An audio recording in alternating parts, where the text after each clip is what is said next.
Good morning, नमस्कार, सत श्री अकाल। स्वागत है आपका मेरे YouTube channel A learning with Nitesh में। तो आज हम लोग डिस्कस करेंगे सीटेट 2011 का क्वेश्चन पेपर, जिसमें से जो ईवीएस का जो पर्यावरण अध्ययन का पोर्शन है वो उसका आज हम लोग देखेंगे। तो जैसा कि हमें ज्ञात है कि हमारा जो सीटेट का पेपर जुलाई 2020 में होना है, लेकिन शायद लॉकडाउन की वजह से ये पेपर आगे बढ़े। अभी तक ऐसा कोई नोटिफिकेशन नहीं आया है, लेकिन जैसा कि हालात चल रहे हैं उसकी वजह से शायद ये आगे बढ़ सकता है। तो हम लोग अपनी तैयारी कंटिन्यू रखेंगे। इसी क्रम में आज 30 क्वेश्चन करेंगे। तो पहला क्वेश्चन ये है आपके सामने, पर्यावरण अध्ययन की कक्षा में सरल प्रयोग और निर्देशन किए जा सकते हैं। जो पर्यावरण की कक्षा होती है उसमें सरल प्रयोग और निर्देशन किए जा सकते हैं। ऑप्शन पहला है, कक्षा में अनुशासन को सुनिश्चित करने हेतु बच्चों को नियंत्रित करने के लिए। बी, बच्चों को स्वयं सीखने के योग्य बनाने और आकलन कौशलों को पैना करने के लिए। उच्च कक्षाओं में क्या किया जाता है इसका अनुकरण करने के लिए, या बच्चों द्वारा पूछे गए प्रश्नों पर आधारित विचारों पर चर्चा करके आकलनों को दर्ज करके तथा उनका विश्लेषण करने के लिए। तो इसके लिए जो ऑप्शन जो सबसे करेक्ट होगा वो क्या होगा, पर्यावरण अध्ययन की कक्षा में सरल प्रयोग और निर्देशन दिए जाते हैं कि बच्चों को स्वयं सीखने के योग्य बनाने और आकलन कौशलों को पैना करने के लिए किए जा सकते हैं। तो इसके लिए बी ऑप्शन हमारा करेक्ट हो जाएगा। अगर किसी भी ज्ञान को बच्चे खुद अपने परिश्रम से, अपनी बुद्धि से और अपनी क्षमता से अर्जित करते हैं तो उस ज्ञान को पूर्ण रूप से समझने में सक्षम होते हैं। अतः इससे बच्चे में स्वयं सीखने की प्रबलता बढ़ती है। अगर किसी कार्य को बच्चे स्वयं करेंगे, स्वयं सीखेंगे, तो उससे वो उसको लंबे समय तक याद रख सकते हैं। इसलिए जो हमारा बी ऑप्शन वो करेक्ट हो जाएगा। नेक्स्ट, दुर्गा एक गांव में रहती है।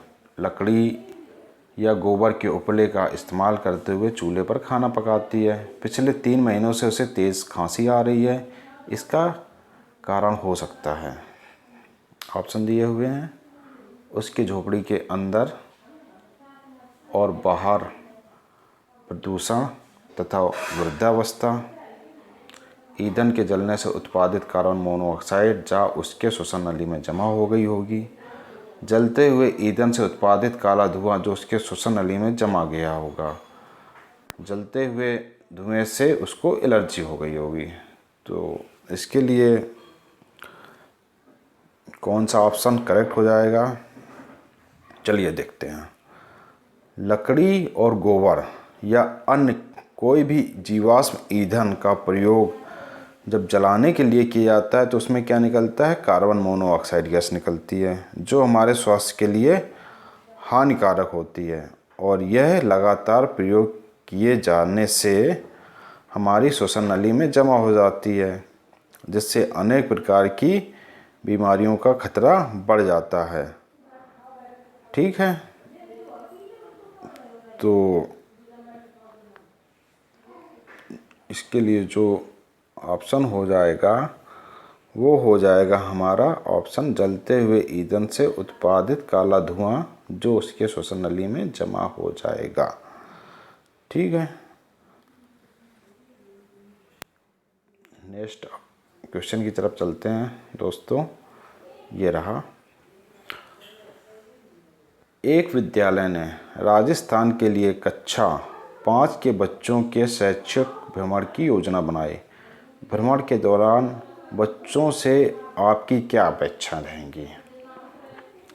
पहला, बच्चों को कहेंगे चीज़ों के बारे में बिना कोई प्रश्न पूछे सभी का आकलन करना चाहिए, उन्हें आनंद उठाना चाहिए, उन्हें ध्यान से आकलन करना चाहिए, टिप्पणियाँ दर्ज करनी चाहिए और बाकी बच्चों तथा शिक्षक के साथ अपने अवलोकनों को बांटना चाहिए, या यदि उनके कोई प्रश्न हो तो उन्हें दर्ज कर लेना चाहिए और घर पहुंचने के बाद अभिभावक से पूछना चाहिए।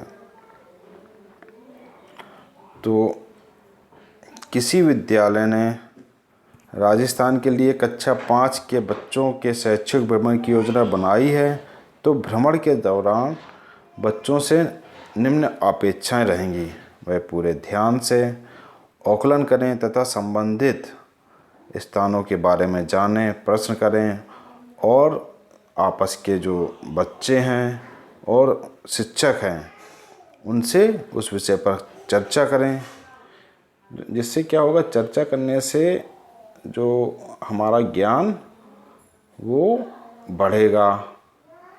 ठीक है, तो इसके लिए हमारा जो ऑप्शन सी हो जाएगा वो करेक्ट हो जाएगा। नेक्स्ट है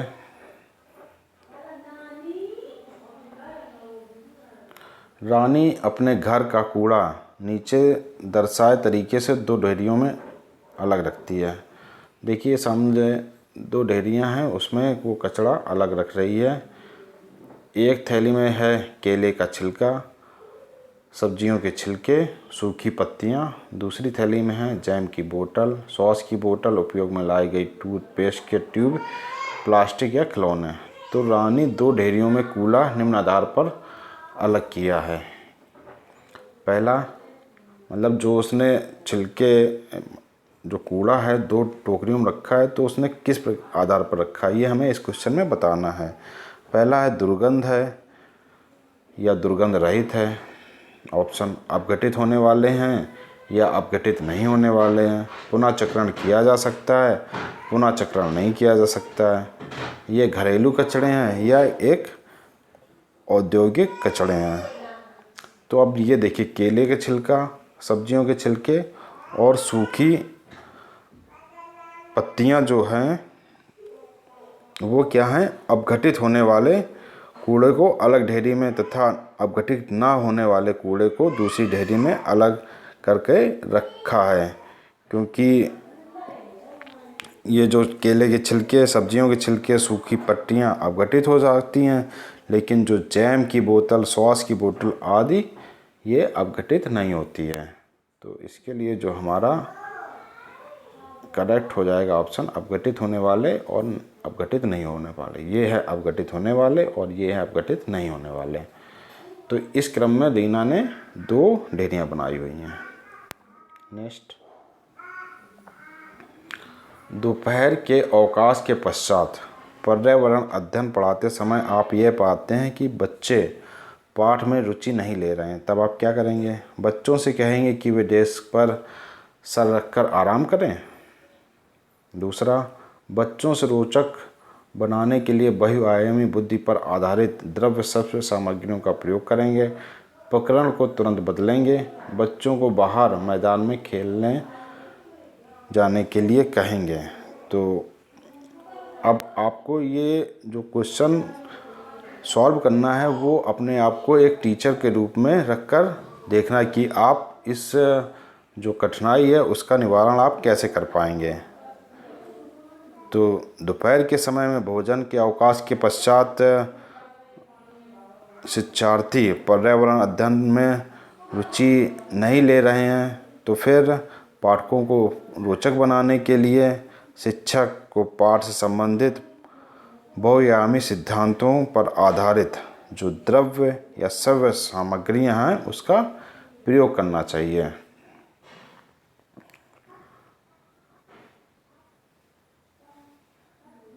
बी ऑप्शन हमारा करेक्ट हो जाएगा।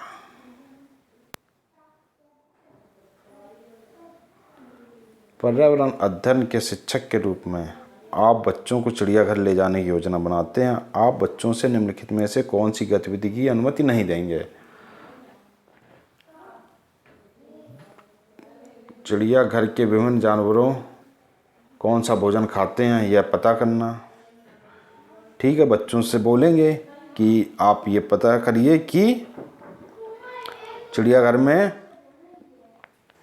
कौन से जानवर क्या क्या भोजन खाते हैं, आप उसको देखिए और उसको लिखिए, पता करिए। ये तो करेक्ट हो जाएगा।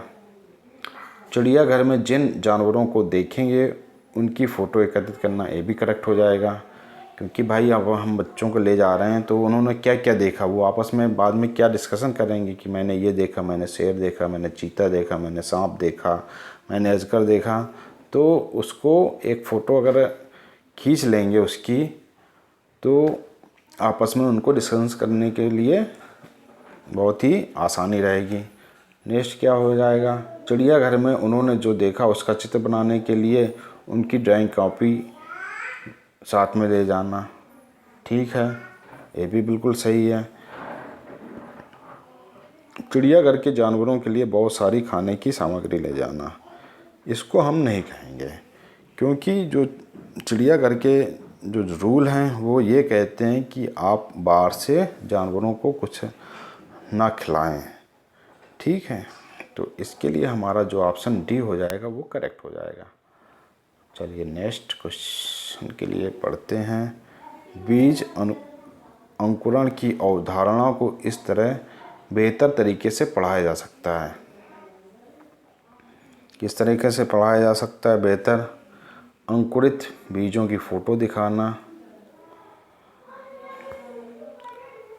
कक्षा में अंकुरित बीजों को दिखाना और अंकुरण की प्रक्रिया को स्पष्ट करना, बोर्ड पर चित्र बनाते अंकुरण के चरणों को प्रदर्शित करना,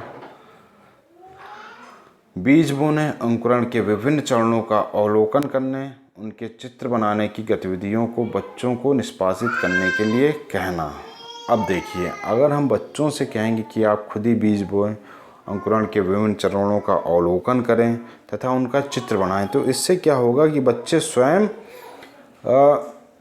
क्रिया में शामिल होंगे। तो इस प्रकार से वो बेहतर तरीके से उनको पढ़ाया जा सकता है। तो डी ऑप्शन हमारा इसके लिए करेक्ट हो जाएगा। नेक्स्ट, मीरा और दिव्या दो छोटी लड़कियां हैं। मीरा समोसे, कटलेट और डबल रोटी खाना पसंद करती है, जबकि दिव्या ऐसा भोजन पसंद करती है जिसमें लौह तत्व की कमी है। मीरा और दिव्या में निम्नलिखित में से कौन सी बीमारी क्रमशः होने की संभावना है? अब देखिए, मीरा क्या खा रही है? मीरा खा रही है समोसे, कटलेट, डबल रोटी। ठीक है, ये सब चीज़ें खाने से क्या होता है? ये सब चीज़ें खाने से होता है मोटापा। तो ये हमारा मोटापा ये हो जाएगा। कौन सा ऑप्शन है? ये दो ऑप्शन में। अब जो दिव्या है वो क्या कर रही है? वो लौह तत्व की कमी है ऐसा भोजन ले रही है। तो लौह तत्व की कमी वाला भोजन लेने से क्या हो जाता है? हमारा एनीमिया हो जाता है। अगर हमारे खाने में लौह तत्व की कमी हो जाती है तो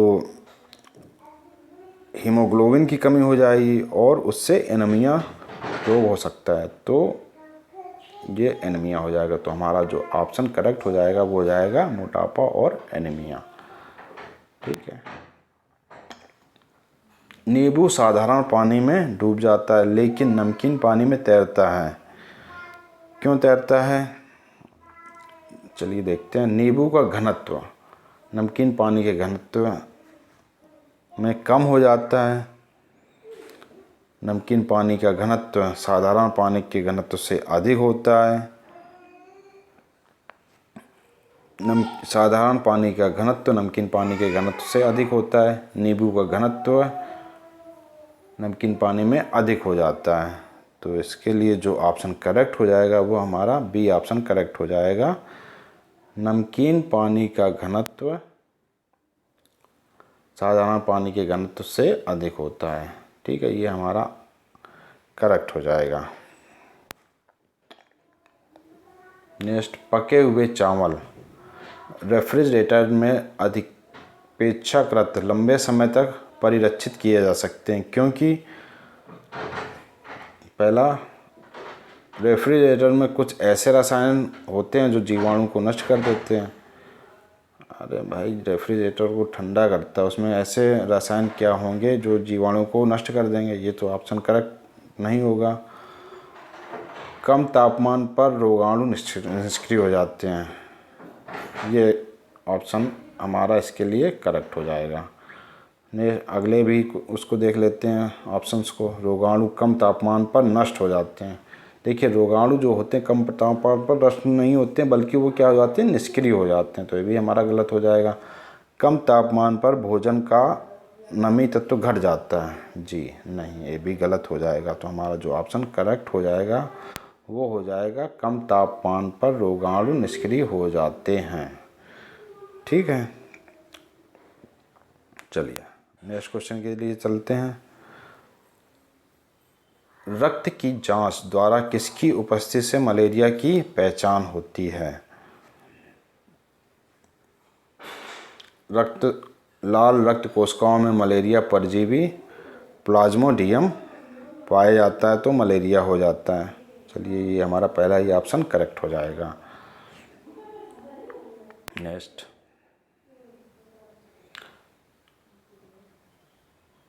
पर्यावरण की कक्षा में अवधारणाओं को स्पष्ट करने के लिए कविताओं और कहानियों का प्रयोग करना। ऑप्शन पहला क्या है? उचित दिशा में बच्चों की ऊर्जा को संप्रेरित करता है, पाठ को आनंददायक और रोचक बनाने में मदद करता है, स्थानीय एवं विश्व स्तर पर संसार की प्रकृति को खोजने और परिकल्पनाओं करने की योग्यता का विकास करने में मदद करता है, बच्चों में विद्यमान भाषिक एवं सांस्कृतिक विविधता को ध्यान में रखता है। तो पर्यावरण अध्ययन की कक्षा में अवधारणाओं को स्पष्ट करने के लिए कविताओं और कहानियों का प्रयोग स्थानीय एवं विश्व स्तर पर संसार की प्रकृति को खोजने और परिकल्पना करने की योग्यता को विकास में मदद करता है। ऑप्शन सी हमारा करेक्ट हो जाएगा। किसके नेतृत्व में चिपको आंदोलन को बल मिला? सुंदरलाल बहुगुणा, अमृता देवी बिश्नोई, मेधा पाटकर, A.K. बनर्जी। तो चिपको आंदोलन एक पर्यावरण रक्षा का आंदोलन है। यह भारत के उत्तराखंड राज्य में किसानों ने वृक्षों की कटाई के विरोध में किया था और इस आंदोलन में स्त्रियों ने भारी संख्या में भाग लिया था तथा इस आंदोलन में जो नेता थे वो थे हमारे Sundarlal Bahuguna. Option A correct हो जाएगा। विटामिन ऐसे पदार्थ हैं जो हमारी उपापचय दर बढ़ाकर भार में कमी लाते हैं, गलत। स्वस्थ रहने के लिए दवाई के रूप में लिए जाते हैं, ये भी गलत। पेशियों का विकास करके हमें ताकतवर बनाते हैं, इसके लिए ताकतवर बनाने के लिए हमें प्रोटीन युक्त भोजन का प्रयोग करना चाहिए, ना कि विटामिन का। हीनता जन रोगों से बचाव के लिए थोड़ी मात्रा में आवश्यक है। जी ये ऑप्शन आपका करेक्ट हो जाएगा। नेक्स्ट, ग्रामीण क्षेत्रों में गाय के गोबर से झोपड़ी की दीवारों और फर्शों को लीपा जाता है। इन्हें कीटों से दूर रखने के लिए, चिकना और साफ बनाने के लिए, खुरदरा बनाकर घर्षण बढ़ाने के लिए या फर्श को प्राकृतिक रंग देने के लिए। तो इसके लिए जो ऑप्शन हमारा करेक्ट हो जाएगा कीटों और को दूर रखने के लिए। नेक्स्ट, एक किसान दाने को भूसों से अलग करना चाहता है। जिस प्रक्रिया से वह यह कर सकता है वह कहलाती है हस्तचयन, थ्रेसिंग, निष्पावन या फसल की कटाई। तो किसान दानों को भूसों से थ्रेसिंग प्रक्रिया के द्वारा अलग कर सकता है। तो हमारा बी करेक्ट हो जाएगा। नेक्स्ट, पर्यावरण अध्ययन की पाठ्य पुस्तक में पहेलियाँ शामिल करने का निम्नलिखित में से कौन सा उद्देश्य नहीं है? सृजनात्मक चिंतन, की योग्यता और उत्सुकता का विकास करना, बच्चों में आलोचनात्मक चिंतन शक्ति का विकसित करना, बच्चों में तर्कना शक्ति का विकास करना, बच्चों के मस्तिष्क को भ्रमित करना और उन्हें इस भ्रम का आनंद उठाने देना। तो पर्यावरण अध्ययन की पाठ्य पुस्तक में पहेलियाँ इसलिए दी जाती हैं ताकि जो विद्यार्थी ने पढ़ा है बाद में उस पाठ को पहेलियों के द्वारा अवलोकन कर सके। ठीक है, ऐसा नहीं कि उससे भ्रमित हो जाए वो। जो हमारा ऑप्शन करेक्ट हो जाएगा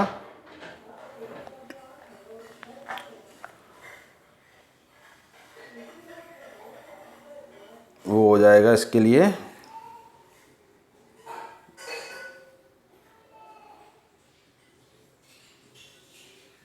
बी, शीश। नेक्स्ट